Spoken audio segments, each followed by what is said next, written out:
buenos días a todas y todos ustedes. Quiero expresarles nuestra más cordial bienvenida a este foro 2015 de Migración y Cultura, que se celebra en el marco del Día Mundial de la Diversidad Cultural para el Diálogo y el Desarrollo.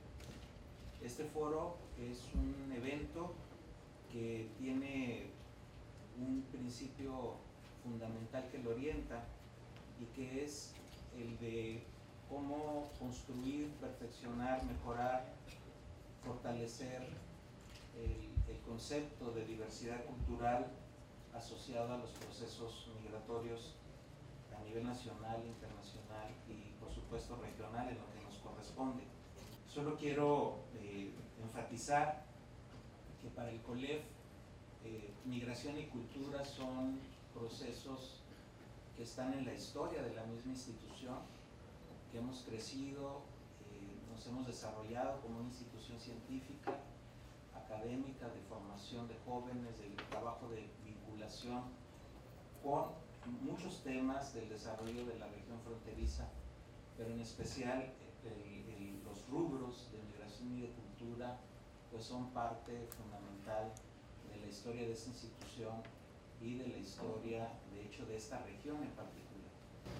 Y decirles que para la UNESCO, en México y en cualquier parte del planeta, se entiende que la migración no tiene por qué ser siempre identificada con una necesidad desesperada, sino también y evidentemente con una elección genuina de vida, y eso es algo que rezuma en los textos de cada uno de los documentos fundamentales de nuestra práctica en el mandato y también en los textos de derecho internacional público, en cada una de las convenciones culturales, sociales, incluso de biodiversidad, que han tejido día con día 70 años de cooperación internacional en nuestra sede. Quiero decirles que cuando empezamos a trabajar el tema, pues no es cierto que nosotros vayamos a dar al traste con todo aquello que reluce en la prensa constantemente de la migración. La migración ha estado anclada, sigue anclada en penosos acontecimientos que tienen que ver con la violencia organizada, que tienen que ver con el crimen organizado, que tienen que ver con asuntos de políticas públicas, de gobernanza no bien solucionados. Pero eso nos estaba haciendo también empañar una parte fundamental de lo que somos. No solamente es leer entre líneas de nuevo el artículo 13 de la Declaración de los Derechos Humanos, sino que es principalmente atender a que no puede soslayarse el tema de la migración y la cultura cuando estamos en ciernes de aprobar un texto que nos va a comprometer a todos, que es la nueva Agenda del Desarrollo de Naciones Unidas post-2015. Cuando uno intenta encontrarse en ese texto, en el mandato de nuestra organización, de la Organización de las Naciones Unidas para la Ciencia, la Cultura y la Educación, pues es que no nos encontramos tan fácilmente. Miren el texto que va a tener que aprobar la Asamblea General, volveremos después en las siguientes mesas. Es muy difícil encontrar una palabra como cultura de manera explícita y es muy difícil, extraordinariamente complicado, encontrar el tema de la migración también. Y sin embargo, ambos sabemos, todos sabemos, que es muy difícil encontrar otro fenómeno mundial que tenga que acaparar tantas páginas y tanta atención como ese binomio de cultura e inmigración. ¿Qué está pasando? Pues eso es lo que venimos también a analizar aquí. ¿Cuáles son las preguntas? ¿Cuáles son las cuestiones a resolver? ¿Cómo es necesaria una investigación aplicada muchísimo más pertinente? Y sobre todo, ¿cómo hacer relucir todo lo que de benefactor tiene un concepto como la migración? El gran drama de nuestro tiempo, la marca que nos caracteriza, es el desplazamiento, la migración, la marginación de los migrantes, la inclemencia de las fronteras, el peregrinaje de quienes huyen del hambre y la violencia. Doña Laura Restrepo en su obra La multitud errante. Buenos días, muy buenos días, saludo con respeto y admiración a los representantes de la Organización de las Naciones Unidas para la Educación, la Ciencia y la Cultura, particularmente a la embajadora Sanz, bienvenida. Al Consejo Nacional para la Cultura y las Artes, representado aquí por distintas personalidades, particularmente el embajador Martínez y el licenciado Pedro Ochoa. Al Colegio de la Frontera Norte, nuestro amable anfitrión esta mañana, y a su titular, don Tonatiuh Guillén, maestro Guillén. a las autoridades gubernamentales y especialmente a todos ustedes, estimadas amigas y amigos, que nos enriquecen con su distinguida presencia. En el marco del Día Mundial de la Diversidad Cultural para el Diálogo y el Desarrollo, celebraremos el Foro 2015 sobre Migración y Cultura en las espléndidas sedes del COLEF, el SECUT y el SEAT, con la honrosa representación del Gobierno de Baja California y principalmente del titular del Ejecutivo Estatal, el señor Gobernador, licenciado Francisco Arturo Vega de la Madrid. Permítanme en primer término ofrecerle la más afectuosa bienvenida a nuestra querida tierra. Pasado 18 de diciembre se celebró, como cada año, el Día Internacional del Migrante, decretado por la Organización de las Naciones Unidas, cuyo espíritu primordial es atender las demandas más sentidas de los más de 230 millones de seres humanos que viven en un país diferente al que los vio nacer, donde dolorosamente dejaron su sangre, su carne, sus ilusiones. El fenómeno de la migración resulta infinito en sus distintas dimensiones. Los más de 330,000 repatriados a nuestro país a lo largo del año 2013, los 250,000 mexicanos y mexicanas colocados en nuestras puertas de entrada en 2014 y los 20,000 connacionales que han ingresado el primer cuatrimestre de este año a nuestra entidad, a Baja California, solo viene a confirmar que las deportaciones son un ejercicio que no termina, que no concluye, que jamás acabará. Con todo esto y en el pleno de esta magnífica convocatoria que por iniciativa de la UNESCO, CONACULTA, COLEF y el Gobierno del Estado, nos integramos respetuosamente, alzamos nuestra voz para felicitar y reconocer este extraordinario esfuerzo y trabajo que seguros estamos rendirá, como ya decía la embajadora Sanz, obras tangibles en los próximos días para nuestro país, para la UNESCO y para el mundo. El concepto de diversidad y migración es algo que debemos entender de una manera dialéctica, porque al concepto de cultura y de diversidad se le oponen de una forma dialéctica conceptos que combaten la diversidad y la cultura, como son aquellos que se refieren al racismo, que se refieren a los prejuicios y que se refieren a la discriminación.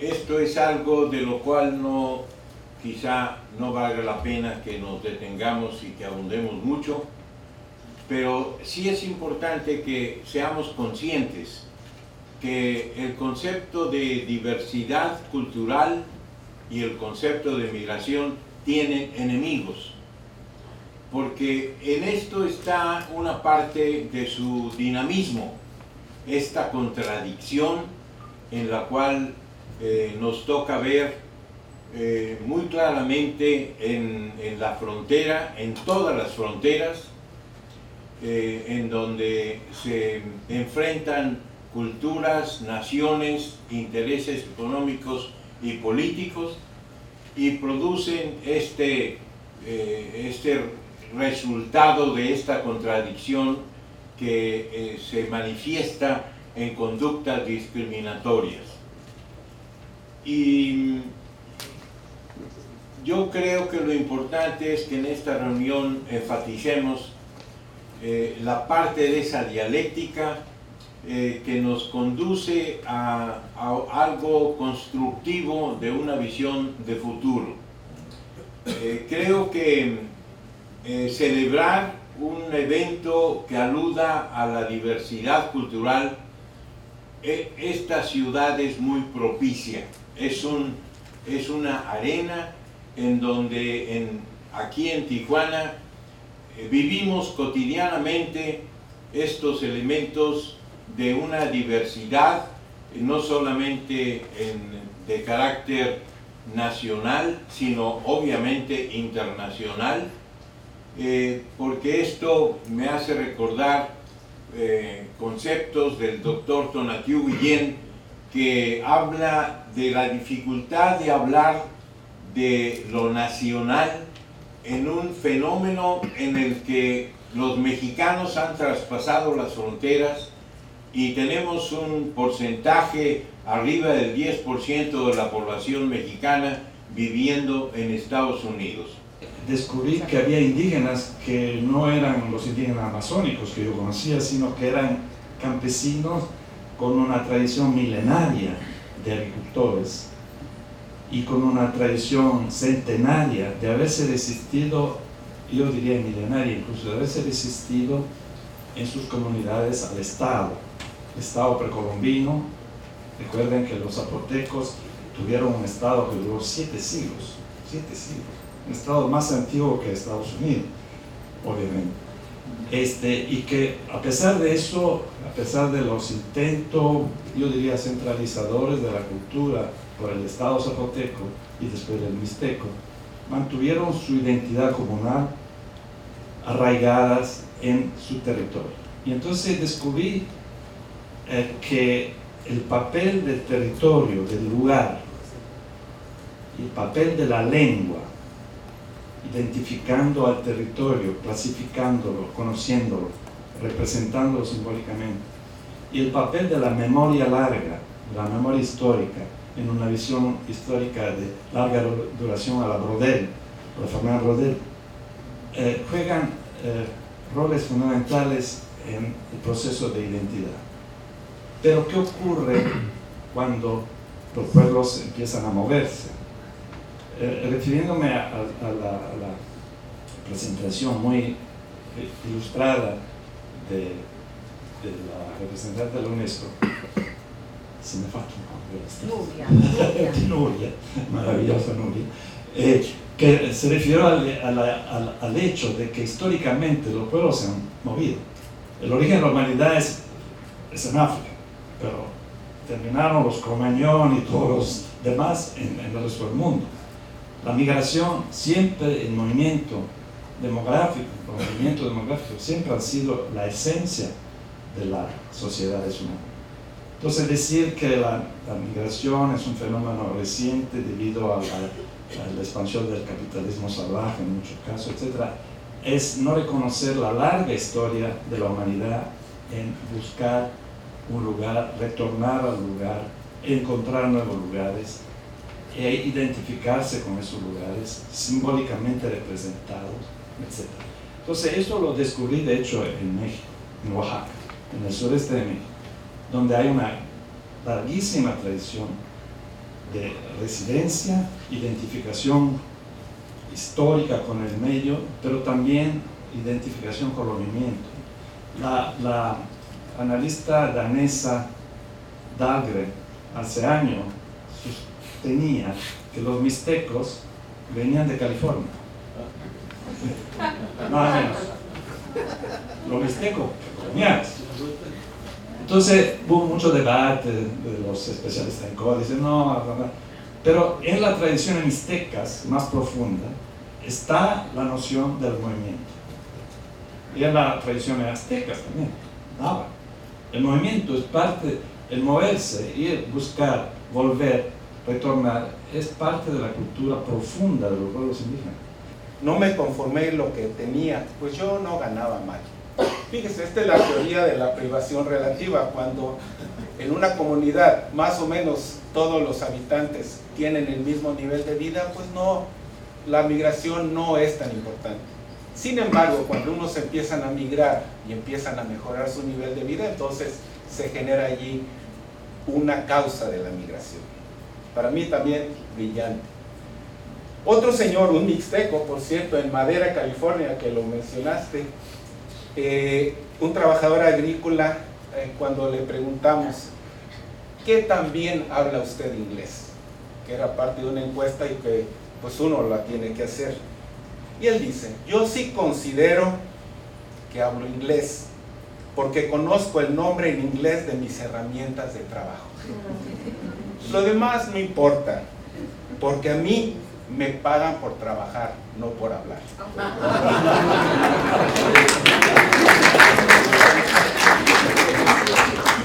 Aquí vamos a hablar ya de Tijuana, de lo que estamos tratando de hacer aquí adelante. cómo hacer un proyecto, el desafío tremendo de tratar de hacer un proyecto permanente con personas que cambian todos los días. Hay que hacer símbolos, hay que hacer centro, hay que hacer un espacio en el que ellos tengan la posibilidad de regresar y de tocar con algo que les resuene de manera constante. Diseñamos esta techumbre, que es un refugio del sol y de la lluvia. Se colocó, ustedes conocen la Plaza de la Constitución, ahí se colocó durante unos meses. Y no es que se colocó desde afuera, una empresa vino y la puso, no. Normalmente los que ahora nosotros nombramos trabajadores internacionales tienen en sus saberes, desde luego, muchísimos contactos con estándares muy altos de construcción. Entonces ellos, en realidad el diseño, que es como un Lego complicado, pues lo desarrollaron ellos, lo interpretaron y lo construyeron rapidísimo y se convirtió en sede de procesos culturales durante varios meses. Aquí están viendo, aparte de los trabajadores internacionales trabajando en la construcción, la lona que lo cubre es una lona que por un lado se dio un taller de gráfica y se hizo un mural, quizá algunos lo vieron en el tránsito y se veía un mural en donde se veía un tren. Conozcan para qué sirven los consulados. Esta investigación, estando en la UNAM, se realizó porque su servidor, al volver precisamente a Zacatecas, al municipio de donde soy, los compatriotas, nuestros amigos, me preguntaban de para qué sirve una instancia consular. Bueno, pues se lo planteamos al doctor Diego Valadez, en ese entonces director del Instituto de Investigaciones Jurídicas de la UNAM, y nos apoyó para que hiciéramos esta investigación a su vez de campo. De modo que nos fuimos de mochila a algunos consulados fronterizos, como en Bronzeville, al de Chicago, y al de San Diego y al de Nogales, Arizona, y constatamos la relevancia que tienen estos consulados para la defensa y protección de todos sus derechos a nuestros connacionales en los Estados Unidos de América.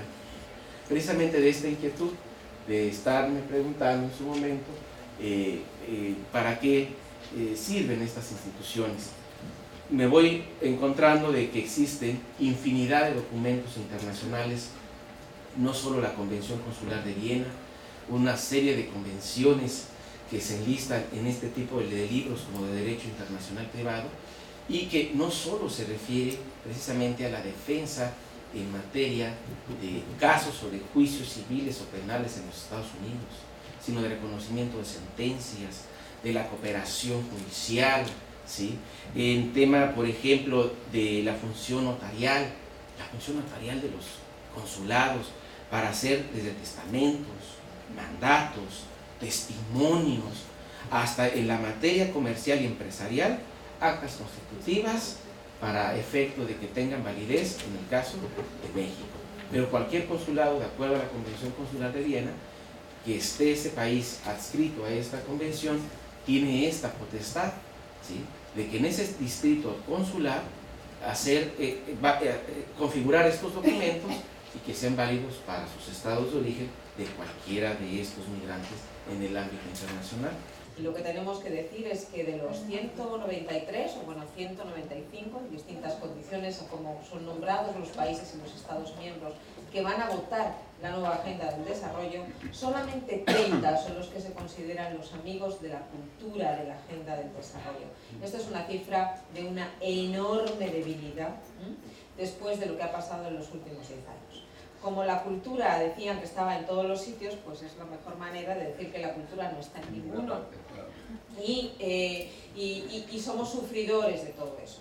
El Instituto, si les interesa el tema, han hecho un trabajo extraordinario nuestros compañeros del Instituto de Estadística de Montreal, no solamente para los temas de educación. Saben que algunos de los proyectos estrella de la UNESCO, si visitan nuestra página verán que acabamos de presentar el Gran Informe Mundial de la Educación y que salimos de la Gran Conferencia Mundial de Corea la semana pasada, y evidentemente ese es nuestro flagship, ¿no? el gran buque insignia de las estadísticas de la UNESCO. Pero el esfuerzo que hemos hecho en los últimos yo me atrevería a decir 5 años, con pruebas evidentes, para probar en 22 países del mundo los indicadores de cultura y desarrollo, para demostrar eso, para que la cultura tenga un papel demostrativo, cuantitativa y cualitativamente, y no tener que convencer uno por uno a los 30 que supuestamente son amigos, sino que el convencimiento de que la cultura es el motor del desarrollo y la base germinal desde la que pensar cualquier tipo de proyecto de desarrollo humano, pues esto no es tan fácil. Esto es una cuestión muy complicada.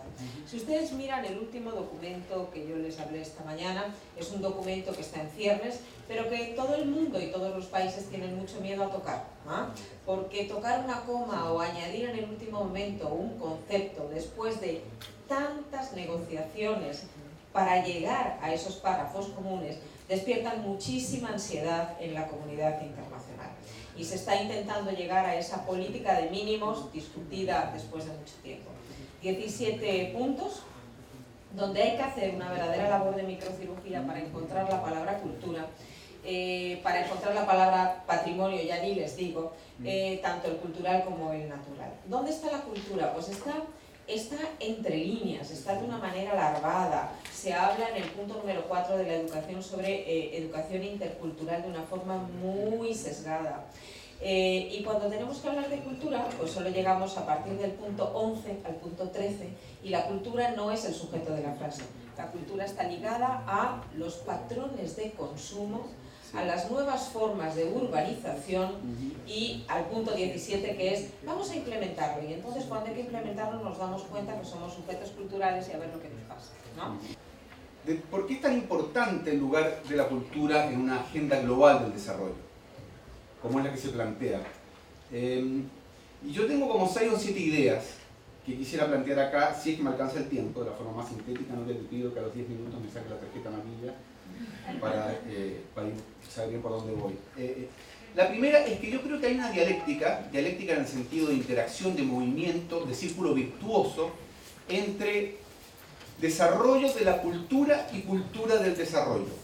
Es decir, y aquí uso los dos conceptos distintos que normalmente se usan de cultura. El concepto restringido de la cultura como un conjunto de producciones específicas relativas a las artes, la artesanía, las ciencias sociales, las humanas, etc.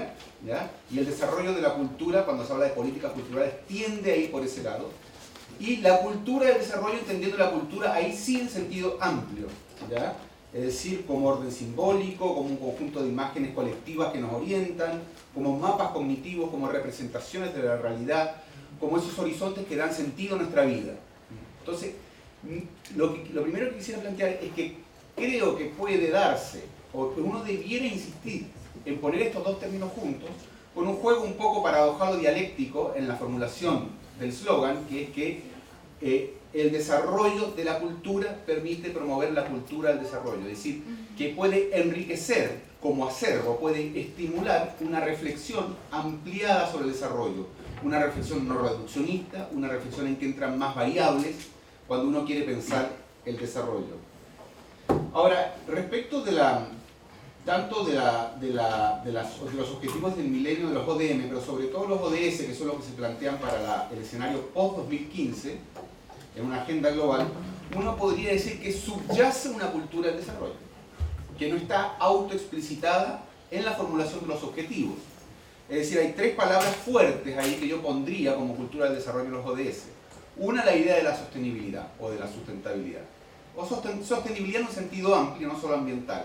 Es decir, una visión del desarrollo solidarizando con las generaciones futuras, una visión del desarrollo poniendo el acento en una igualdad intergeneracional, poniendo el acento en la humanidad como un todo que debe proyectarse hacia adelante, ¿ya? No inmediatista, y eso supone una visión de mundo, claramente. Es decir, hay una cultura detrás.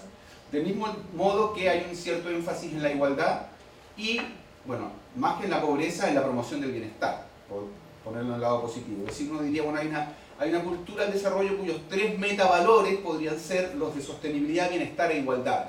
Dentro de esta declaración que no se autoexplicita sus valores o sus premisas culturales, pero que la entraña, la tiene como internalizada.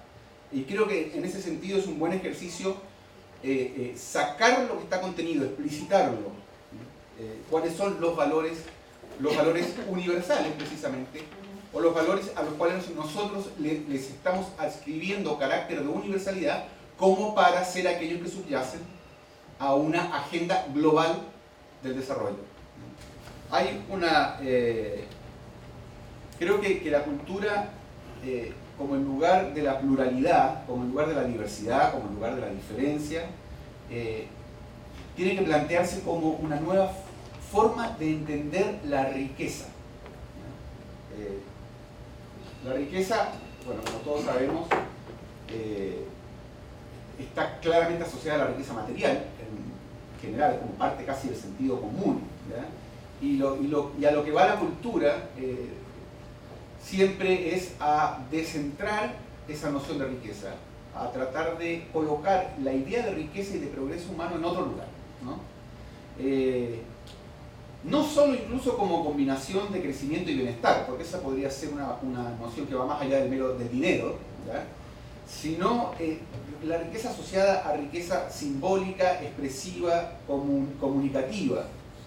Pero además la cultura en su dimensión de onda larga o de onda profunda, de manera de estar juntos y de manera de ser juntos, recrea el sentido del progreso, recrea el sentido de la riqueza y la recrea en dirección de la sostenibilidad, bueno, de la reciprocidad, de la articulación entre lo singular y lo plural, entre lo igual y lo diferente.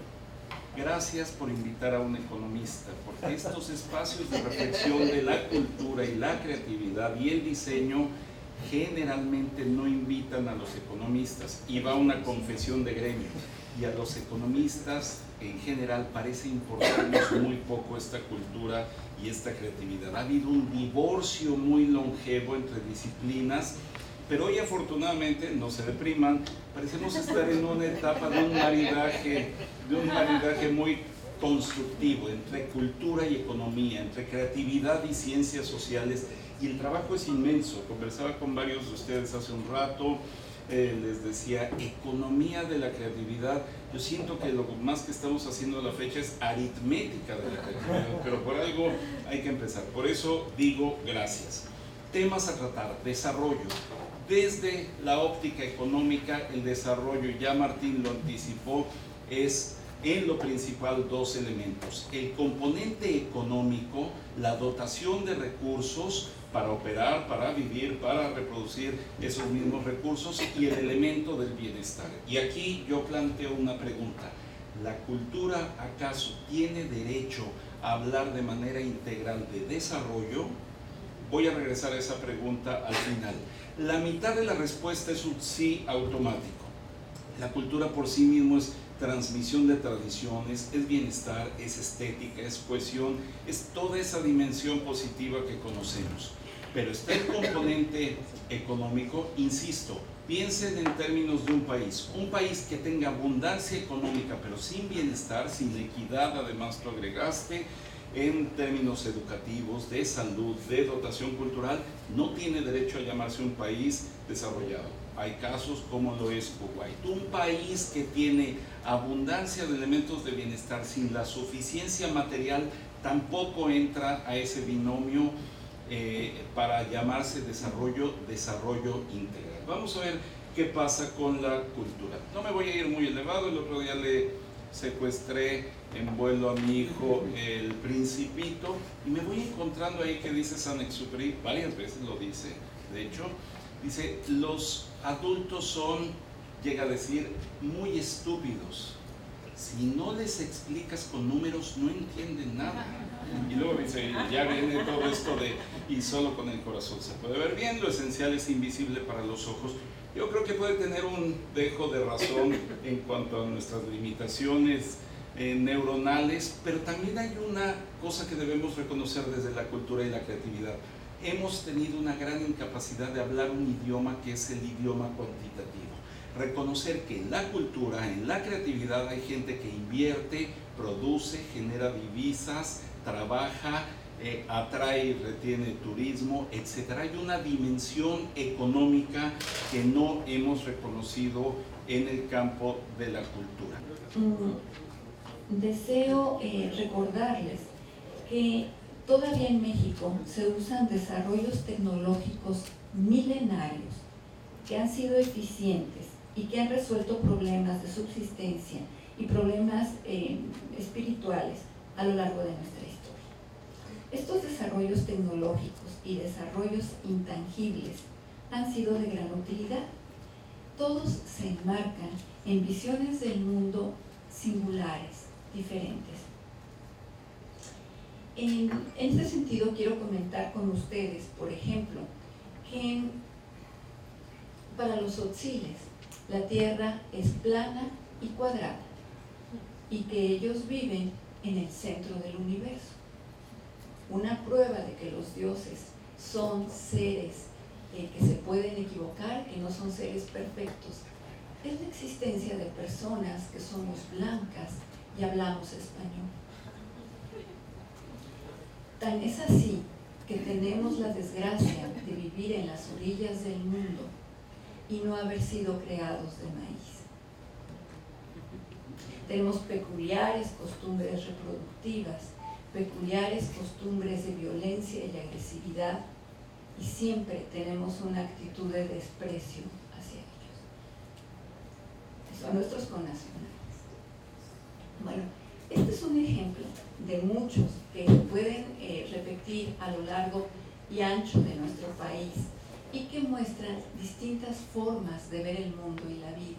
Yo creo que si hablamos de circulación, que este es un concepto que acuñó el Orston, un equipo francés que ahora es IRD en los años 70, me parece que es más justo porque nos permite hablar de aquellas sociedades que se mueven y se reproducen en la movilidad, es decir, personas con vínculos de parentesco y que generalmente el término de nómada acuñaba a cazadores recolectores, a pastores y a los gitanos, como sociedades que viven en las periferias sociales, ¿no? Entonces, este concepto y la connotación peyorativa pues no nos ayudaban mucho, ¿no?, para entender, y pienso que el de circulación nos ayuda a entender cómo se mueven las personas, las ideas y los bienes. Es un concepto muy dinámico y que me parece se puede aplicar para estas sociedades. Mi presentación, como soy la coordinadora de la ONU y tenemos a todos ustedes estudiantes aquí, es una oportunidad de contarles rápidamente sobre Naciones Unidas, pero en particular 3 contribuciones sobre el trabajo de Naciones Unidas aquí en México en el tema de migración. Pero empecemos un poquito primero, a ver si cómo se mueve esto. Flecha derecha. Okay. Naciones Unidas en México. Este año cumplimos 68 años en México, 70 en Naciones Unidas. Somos una organización de la tercera edad y con gran urgencia de modernizar nuestros contenidos, nuestros mensajes a una juventud sumamente dinámica e importante aquí en este país, casi 40 millones de jóvenes. Entonces, en esta infografía hay más de 20 agencias, 785 funcionarios y funcionarias, 103 de nosotros somos extranjeros, pero la mayoría son mexicanos y mexicanas, y sí trabajamos en todo el país. También, ¿cómo se hace esto? Para organizar mandatos tan diversos y también tan coherentes del sistema ONU, tenemos un marco de cooperación que cubre el periodo 14 a 18, que fue formulado en conjunto con el Plan Nacional de Desarrollo y que nos convoca, como todas las agencias, a buscar puntos de conexión a partir de los mandatos de la CEPAL, que es análisis económico, de la UNESCO, que cultura, educación, tecnología, del PNUD, que es medición de pobreza, de hábitat, que son centros urbanos, un punto común que nos permite incidir y ser más influyentes. Y básicamente el compromiso de Naciones Unidas en este país, en este momento, es promoción de inclusión y equidad en un marco de derechos humanos. El derecho a la cultura se ha interpretado de una manera restringida como el derecho a consumir la oferta que otros programaron para ti. Sin embargo, cuando hablamos del derecho a la cultura, estamos hablando del derecho de que las comunidades, las sociedades y los individuos tengan la posibilidad de construir participativamente las agendas. El propio documento que UNESCO preparó para la Cumbre Mundial sobre el Desarrollo de 2002 habla de empoderamiento y habla de inclusión, y dice más o menos en otras palabras que la falta de injerencia que tiene la gente común, y me encanta ese término, la gente común, y las comunidades probablemente sea la causa más importante del éxito limitado, una manera elegante de decir el no éxito, de las políticas públicas de desarrollo. No existe una construcción participativa de la agenda cultural, ni a nivel local, ni a nivel estatal, ni a nivel federal. Y si alguien me refiere los famosos foros de consulta que cada sexenio se organizan para establecer, bueno, lo que antes eran los programas sectoriales de cultura y que ahora es el PECA, el Programa Especial de Cultura y Arte, en realidad los participantes de los foros son ya los agentes visibilizados, pero los otros, los que no tienen voz, siguen sin tener voz en la construcción de una agenda. Entonces, desde la gestión cultural, la invitación es repensar, reconstruir las agendas culturales desde una manera participativa para entonces poder sí estar hablando en serio de diversidad cultural. Necesitamos revisar el concepto de cultura en relación con la problemática que estamos estudiando, la migración, etcétera, etcétera, y revisar los documentos de la UNESCO, de los expertos, de las políticas culturales de los gobiernos nacionales, a la luz de las ciencias sociales, para señalar sus fortalezas y sus debilidades y promover una visión, como diría, más dinámica de la cultura. Atención, yo creo que la UNESCO es lo mejor que ha podido sucedernos en este mundo, ¿no? Y por algo hay ciertas naciones que sintomáticamente no están adentro. Ha hecho un enorme trabajo, ha introducido, por ejemplo, el discurso de la diversidad cultural, pero después vinieron los intelectuales, algunos filósofos, etcétera, etcétera, y hacer un uso ideológico del concepto de la diversidad cultural. Esa es el primer problema. Mi discusión y mi problema es con el uso ideológico de la noción de diversidad, que claro, fue introducido masivamente en el mundo por la UNESCO, pero que después ha sido retomado en un discurso de tipo ideológico. ¿Por qué? Porque encubre algo muy importante, que es el problema de la desigualdad de la cultura. Las culturas no solamente son diversas, sino que son desiguales. Yo iba a iniciar con una reflexión en torno al caso de Martín Ramírez, un migrante que en los años 20 sale de Jalisco, llega a los Estados Unidos. Un migrante que es lo que están ustedes viendo, la obra de Martín Ramírez, que la policía lo encuentra debajo de un puente.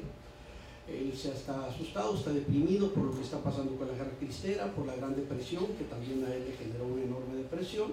No tiene dónde vivir, es un homeless, está bajo un puente, la policía lo encuentra, él está asustado, le dicen que tiene una esquizofrenia incurable, con el agravante de que no hablaba inglés, y eso lo condujo a una reclusión de 32 años en el hospital psiquiátrico de Stockton, donde después de muchos intentos de fugarse sin lograrlo, se fuga a través de la libertad, de la creación artística, y genera obras como esa, con lo que encontraba, las hojas que encontraba tiradas, que las pegaba con papa, con miga de pan, con saliva, pintaba con fósforos, con lo que estaba a su alcance.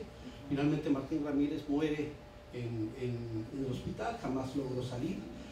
Posteriormente Tarmo Pasto en el Congreso Internacional de Psiquiatría en el 71, 72, cuestiona la supuesta condición esquizofrénica de Martín Ramírez, y tiempo después Martín Ramírez lo encontramos exponiendo al lado de Joan Miró, Marc Chagall, José María Izquierdo, de Siqueiros.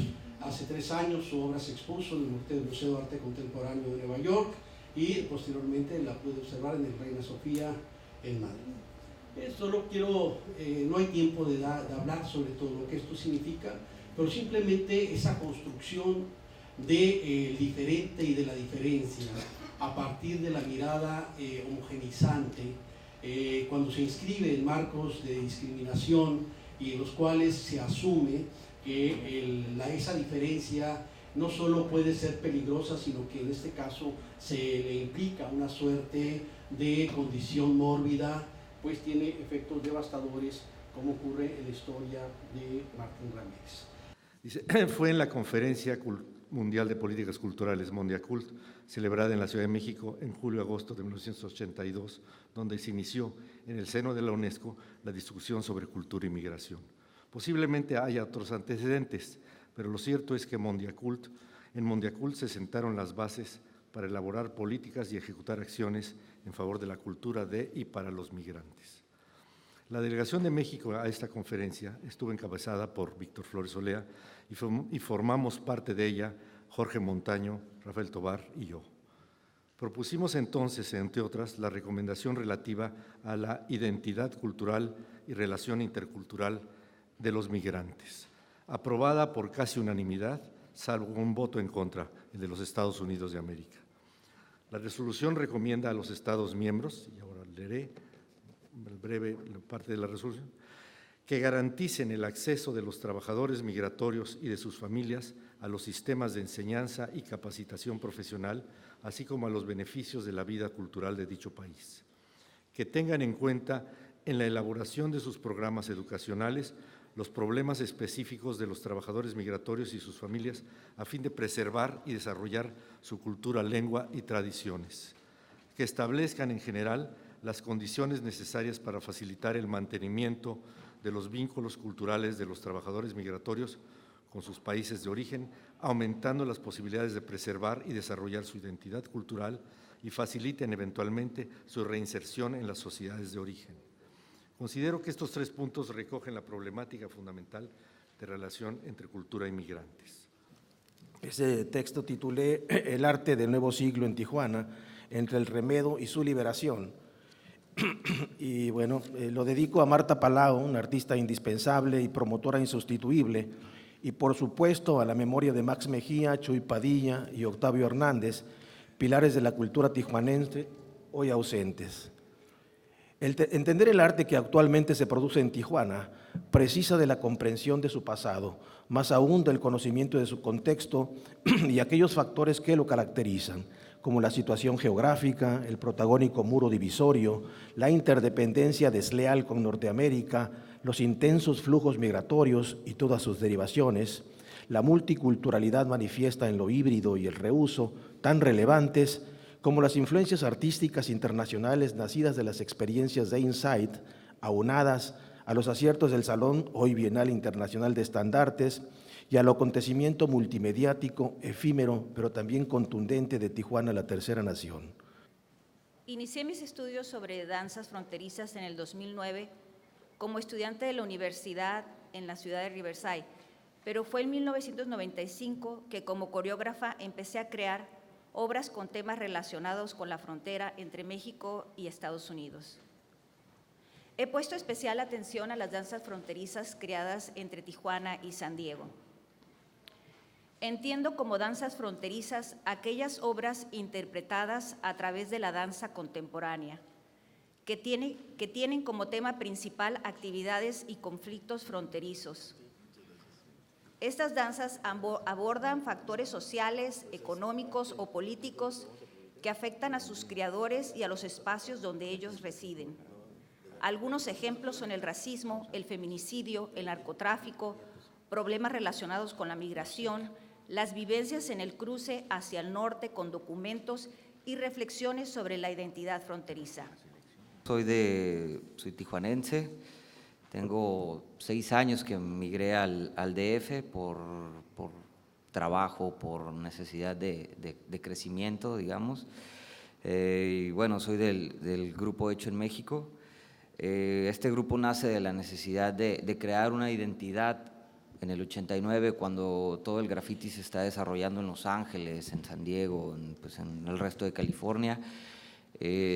Obviamente los chicos que cruzaban a San Diego y iban a la escuela y vivían acá en Tijuana, pues veían, ¿no?, ese graffiti y querían, digamos, ser parte de esto. En la escuela, en la secundaria, no los dejaban, como eran mexicanos, decían, no, pues eres de México, no puedes estar en un crew de graffiti de aquí de Estados Unidos. Entonces, pues dijeron, pues, a la fregada, ¿no? Vamos a hacer nuestro grupo. De ahí nace el HM. Pisto, Nets y Horse crearon el grupo y pues bueno, está el 89, yo apenas tengo 11 años en el grupo y bueno, estar en este grupo pues ha permitido compartir vivencias con artistas, digamos, el arte en general yo creo, pero el graffiti es como una comunidad como muy unida, digamos, ¿no? Te permite viajar, compartir, apoyarte con otros artistas. Señalaba que este es un evento muy afortunado, dado que permite hacer una recapitulación de lo que en materia de cultura y migración realiza, en este caso voy a presentar el gobierno mexicano bajo la coordinación de la Secretaría de Relaciones Exteriores. Y migración y cultura son dos conceptos íntimamente relacionados, en donde cualquier proceso migratorio trae consigo de alguna manera algún proceso de aculturación o de desarrollo de la cultura, ya sea porque haya una aculturación propiamente, un biculturalismo o el propio rechazo de la cultura que ya consigo lleva una preconcepción de la visión de la otra persona. La cultura, como seguramente habrá sido señalado, no es estática, es un proceso dinámico. Y qué mejor que Tijuana haya sido seleccionado como sede de este evento, porque Tijuana representa una comunidad binacional muy dinámica, una comunidad que no únicamente recoge los valores culturales de México ni los valores culturales de los Estados Unidos, que son dos culturas muy potentes, sino que logra a través en una zona geográfica compartida, bicultural, desarrollar una identidad propia que no es ni de uno ni de otro, sino, como dije, es una identidad propia, un espacio que evoluciona y en el cual la cultura recibe fuertes dosis de innovación. Y bueno, pues daría yo lectura aquí a algunas de las ideas. Analizando el problema en materia migratoria y la importancia y su interrelación con el cambio cultural, pues tendríamos que llegar necesariamente al desarrollo que tienen los pueblos en este desplazamiento humano, la influencia que se van dando de unas comunidades a otras, los diferentes aspectos que van nutriendo la vida política, social y cultural, tanto en los lugares de destino como en los de tránsito. Sin embargo, esto genera una serie de problemas que requieren de una urgente atención. Los derechos culturales, lo sabemos, pues garantizan el acceso a la cultura, el disfrute de los componentes en condiciones de igualdad y de no discriminación. Y aquí encontramos un primer problema. La cultura con una plenitud de goce y sin discriminación. Y ya veremos un poco más adelante que esto, precisamente en este tema que aborda el foro que nos convoca, pues no se cumple. La protección de los derechos implica velar por los derechos colectivos de grupos culturales y preservar su modo de vida. El concepto de cultura no lo debemos de entender como una serie de expresiones aisladas, sino como un proceso interactivo que debe tener necesariamente en cuenta la individualidad y la diferencia de la cultura como creación y producto social que comprende toda creación humana. Les confieso que me siento un poco como desfasado, o sea, porque yo vengo con dudas, lo que traigo son dudas, les voy a plantear dudas fundamentalmente, ¿no? O sea, no voy a pasar en esa línea y he visto el tema. O sea, ¿qué dudas me refiero yo? Me refiero a, tengo la impresión de que nuestro sistema científico de las humanidades está en estos momentos como músicos del Titanic. Seguimos tocando como si nada pasa y el barco se está hundiendo. hay algo ahí de tremendo. ¿Qué pasa, por ejemplo? Nuestra construcción de nuestra diversidad. O sea, modificamos la Constitución, fue un aporte tardío, evidentemente, e insuficiente todavía en ese sentido, ¿no? Porque construimos un discurso en donde hay mexicanos indios y mexicanos no indios. Entonces, la construcción de la lógica de la comprensión de los pueblos indígenas continúa siendo exactamente igual que la colonial, ahora con categorías más adecuadas. O sea, son los pueblos indios y los otros. Entonces, ahí no producimos más que un discurso en donde la construcción hegemónica se reproduce incesantemente. No hay pueblos indios en abstracto, no hay lengua india en abstracto. Hay una enorme diversidad de pueblos. Este año se cumplen los 70 años de una relación fructífera de 196 países con la organización que yo me honro en representar aquí, la UNESCO, la Organización Internacional para la Ciencia, la Educación y la Cultura, con todos esos añadidos fundamentales de después, que son la comunicación y la información. Cuando uno empieza a analizar los archivos, yo soy historiadora y entonces lo de los archivos es consustancial, independientemente de que uno empiece a ser funcionario de Naciones Unidas o de cualquier otro organismo multilateral. Yo siempre he sido un poco un ratón de archivo para entender dónde estaba. Y en esa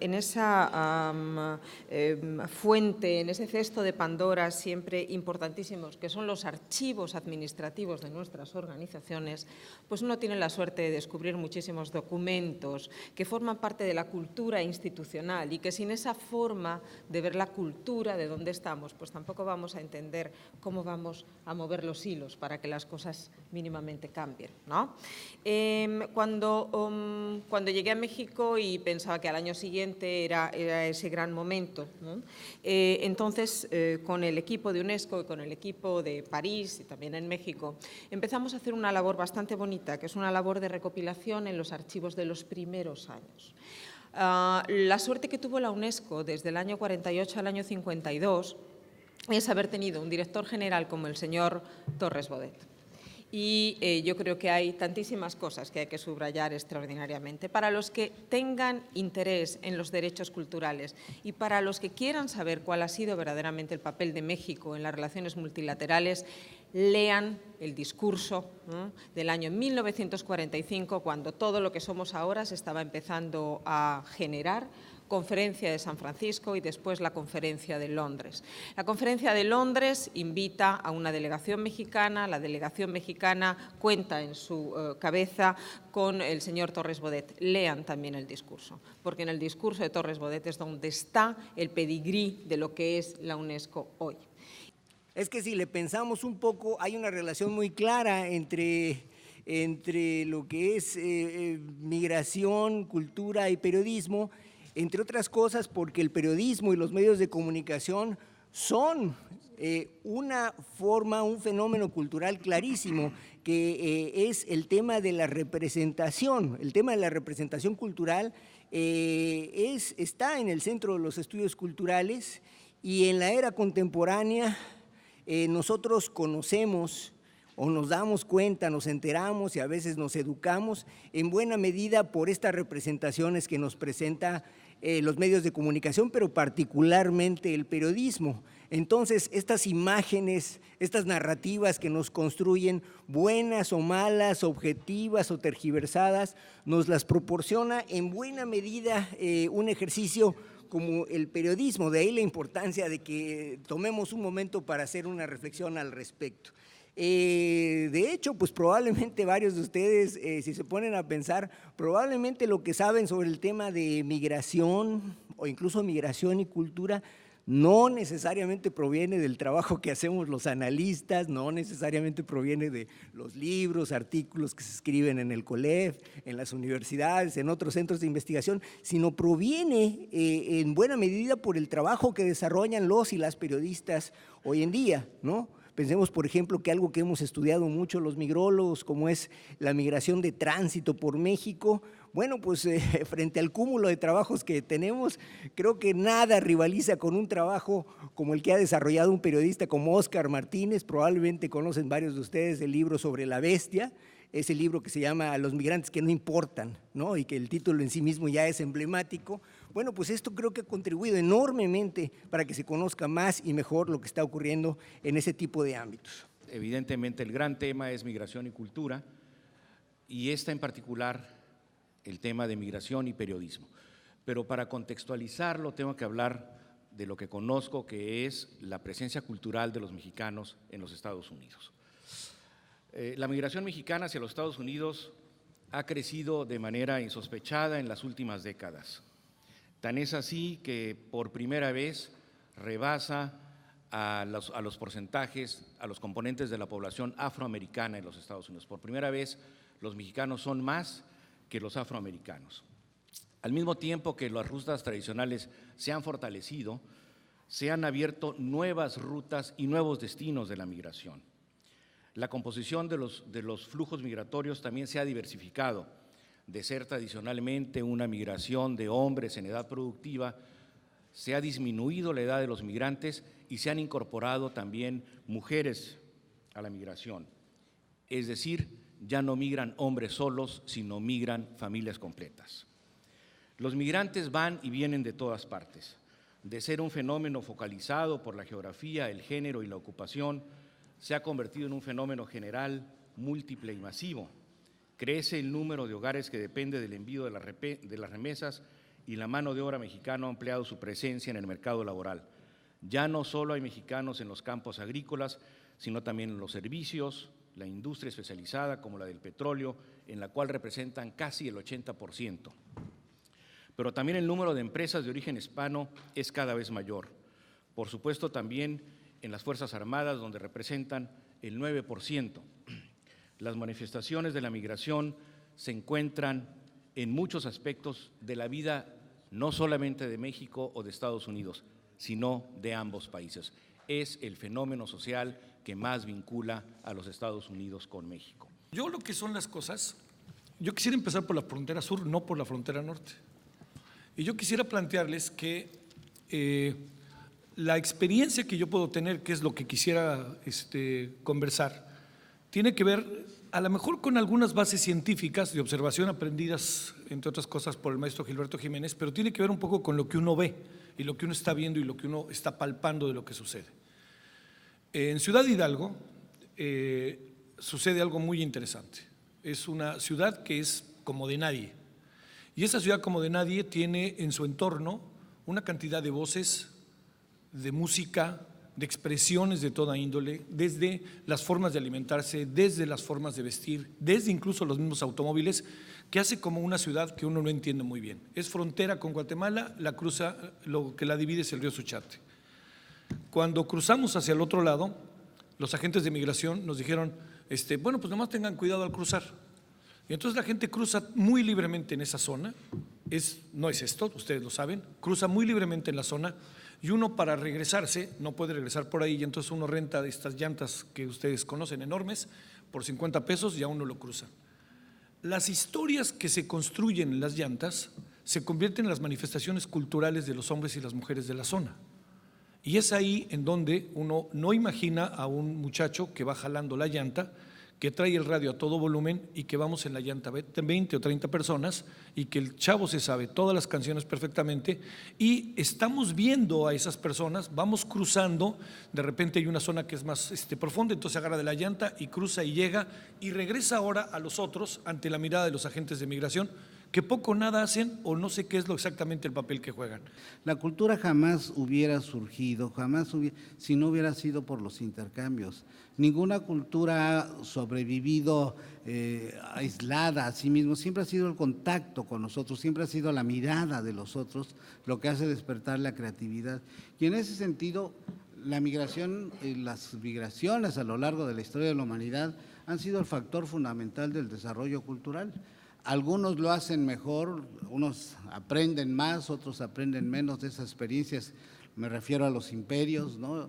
Said, este gran escritor, lo ha explicado muy bien, ¿no? Hay grandes potencias coloniales que supieron aprender y adaptarse, y viceversa, hay quienes pretendieron destruir todo, pero finalmente acabaron por asimilarse los unos a los otros. Ese es un proceso inevitable y yo creo que esa es una gran riqueza.